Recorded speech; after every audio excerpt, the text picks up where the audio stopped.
Hi, my name's Phil. I like talking about politics. And, well, Theresa May has been unable to get her EU withdrawal agreement through Parliament. And it's been clear for at least 4 months now that it's very unpopular in the House of Commons.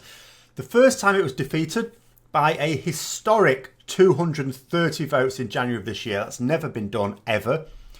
After she put it off for a vote by several weeks as well, remember, in order to shore up support for it. The second time round, it lost by 149 votes in February. And the only thing that stopped that being the worst defeat in the Commons since the Second World War was her first defeat the month earlier.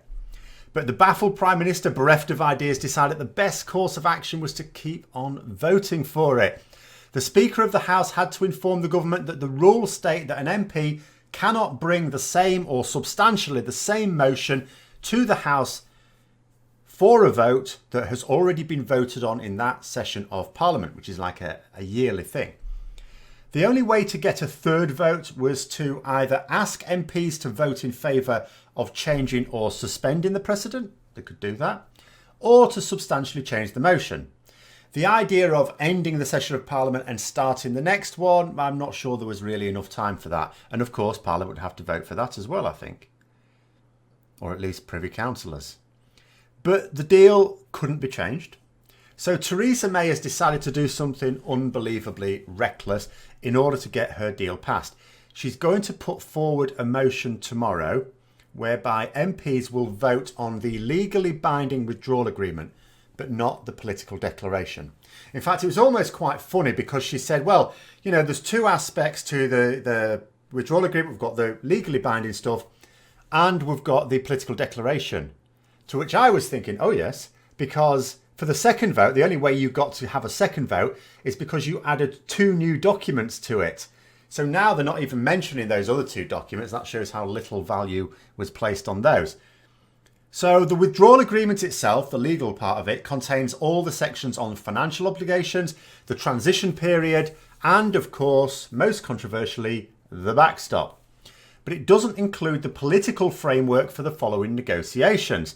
Now, it will not be a meaningful vote in the same way as the government has so far used it, because it won't include a vote on the future relationship with the EU, which it is supposed to. And what is so dangerous about this is if the withdrawal agreement is passed, so then the EU are satisfied it's passed, we get our extension up to May 22nd. That suits as well because they want to sort out ratifying that deal, and then we leave the EU. There can be no further extensions because we won't have taken part in the elections and it'll be too late to organise them after April the 12th. In that time, we still need Parliament to ratify the political declaration in order to comply with UK law, the European Union Withdrawal Act 2018. The EU will be satisfied, like I say, however, that's our problem. In addition, as I mentioned in the video yesterday, there's no one to negotiate with anyway until the new European Parliament has ratified all the key positions, which won't happen until late 2019. But what if Parliament doesn't agree the political declaration by May the 22nd? Which it almost certainly will not. The future relationship with the EU is even more divisive than the backstop. The reason why such an issue has been made of the backstop is it's only actually a minority of MPs that have any issue with the backstop at all. They just happen to be on the government benches.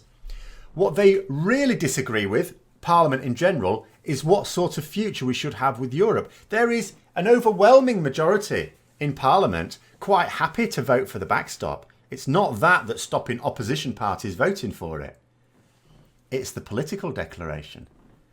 And that's what Theresa May reckons she can get passed by May 22nd if we all vote for the agreement tomorrow. No, not a chance. So we get to late May, it's getting towards May the 22nd, and we still haven't agreed the political declaration. So we can't legally leave the EU, but we have to, because we've ratified the withdrawal agreement and haven't taken part in elections. As I understand it, international law would be satisfied that we've left, we've gone. It'll only be a breach of UK law to leave. So, okay, change the UK legislation so we don't need the political declaration. I mean, that's what MPs do, change legislation, sure. But what if a majority of Parliament don't want to? What if she can't get Parliament to change the law? This will be seen as a mess of the UK government's making, and there are plenty of enemies both inside and outside the Conservative Party who would want to bring it down. Legislative chaos as the government breaks its own laws in spectacular fashion would ensue, with just a couple of months before they all bugger off for their summer holidays. Oh, and in another tragic irony for the Brexiteers, who keep saying that Brexit frees us from the EU, listen to what Andrea Leadsom, Leader of the House, said about the importance of passing this agreement. She said, "It's crucial, therefore, that we make every effort to give effect to the Council's decision, and tomorrow's motion gives Parliament the opportunity to secure that extension." Oh, goody! You can hear the Brexiteers say, "We so want to do what the EU Council wants, we'll gladly vote for your deal." Oh, wait, hang on a minute. Because there's the crux of it. They won't. Political declaration or not, the ERG and DUP won't vote for the backstop. Labour will oppose it because, in their words, it just leads to a blindfold Brexit. Of course, the real reason is that it's also politically convenient to keep the Tories in an impossible situation over this mess of their own making. Not so much you shit the bed, you clean the sheets, so much as you shit the bed, you stay lying on the sheets. In fact, aside from those who voted in favour of it last time, I can't really see any opposition MPs voting for it. If the ERG came on board, it is actually possible. Because you've got enough Brexiteer Labour MPs. I mean, you saw them voting yesterday. There's about 27 of them. They would, so they've shown they'll rebel. They would rebel to get it through to ensure Brexit happens. But they won't risk rebelling if it won't pass anyway. So they'll only rebel if it's going to have a tangible effect. Because, you know, even though Jeremy Corbyn never actually disciplines his Brexiteers whenever they defy the whip, including his own front bench, it's not a good look for them. Of course, it could be that May dangles the carrot of her resignation to the ERG to support it by saying, well, you know, my resignation was, you know, dependent upon this deal going through. You could do it if you all voted for it. There's enough Labour MPs would vote for it as well, and should be right. I would make that assessment as well.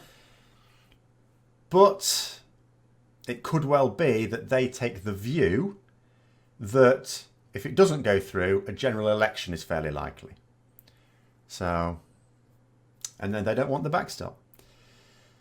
And there couldn't be a new vote next week either. She can't just put it up again. Because stripped of the political declaration, there's nothing else you can do to change the offer. The agreement itself is untouchable now. We're long past the negotiating time. But if it was passed, far from getting ourselves on track, we'd be opening ourselves up to the greatest period of chaos in this very divisive Parliament. Because there is no way that that political declaration is going to be agreed by May 22nd. Or indeed, as I see it, ever. Not with this current Parliament. And maybe not even with the next one. And then that's it. So, and then could we change our own laws? Like I already said, I can see plenty of people voting against changing the law because it's in their interest to see this government crash and burn. Theresa May is playing with fire here. But anyway, that is my assessment. We'll find out what happens tomorrow, of course. I hope you found the video interesting. If you did, don't forget to click the like button and subscribe for further content. Click the bell notification as well, please. Until next time, I'll see you later.